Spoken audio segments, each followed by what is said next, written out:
Another day, another vlog. Magawa pala ako ng additional drawer ng aking mga kutsara kasi wala tong lalagyan. Pukpok dito, pukpok doon para magpantay. Sige lang, pukpok lang ng pukpok hanggang sa magpantay siya. Kasi di ko syempre matanggal yung mga baso-baso. Hirap lang na walang pwersa. Hindi mo alam kung babae ba talaga ako, lalaki ako. Pag wala akong pasok, kung ano pinagagawa ko, nagiging pintor, construction, tobero, lahat na yata. Itim-itim ko pa, oh. Lagi kasi ako nag-field eh. Ang dami ko din kamot ng aso ko. Wala. Mahilig lang talaga ako sa aso. Ayan, screw na lang. Nakakaasar lang kasi yung screw lagi natatanggal. Hindi siya nagmamagnet. Tuloy-tuloy lang hanggang sa natatapos na ako.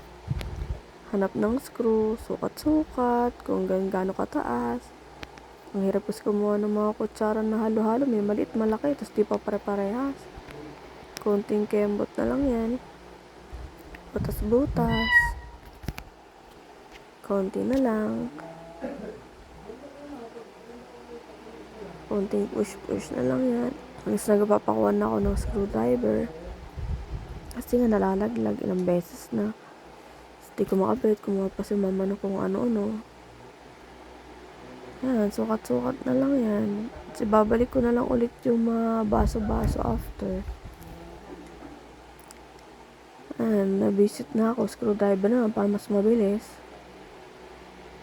Konti na lang, muli-muli, konti nakakatawa. Tapos na, balik-balik na. Okay na siya.